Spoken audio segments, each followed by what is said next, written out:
Русија се подготвува за национализирање на странските компании. Министерството за економски развој на Руската Федерација подготви закон со цел да го спречи повлекувањето на странскиот капитал од земјата со можност за нивна национализација. Списокот на странски компании кои би можеле да бидат национализирани е доставен до канцеларијата на јавниот обвинител во Русија, објави рускиот портал Известија. На него се наоѓаат 59 компании кои најавиле прекин на работата во Русија, меѓу кои Volkswagen, Apple, IKEA, Microsoft, IBM, Shell, McDonald's, Porsche, Toyota, H&M и други. Меѓу компаниите кои ја напуштаат Русија или ги запираат инвестициите се индустриските и рударските гиганти како Caterpillar, Rio Tinto, Starbucks, Sony, Unilever.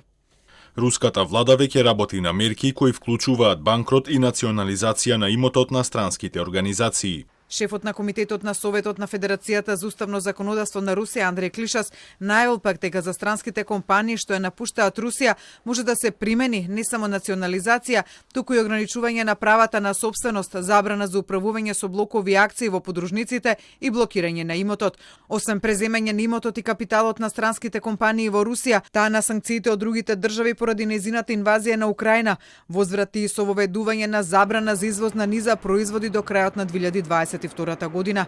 Меѓу забранетите производи за извоз се телекомуникацијските производи, медицинските, возила, земјоделска електрична опрема, но и дрво за дрвната индустрија. Забраната вклучува и извоз на стоки направени од странски компании кои работат во Русија. Ставките вклучуваат автомобили, железнички вагони и контейнери. Дополнително, Русија како контрамерка на санкциите најави и можно ограничување на странските бродови од руските пристаништа. Според новинската агенција Интерфакс, Русија би можела од 15 март до 31 август превремено да забрани и извоз на жито за земјите од поранишниот Советски сојуз, кои се дел од Евроазиската економска унија, а во истиот период да забрани извоз на шеќер надвор од унијата.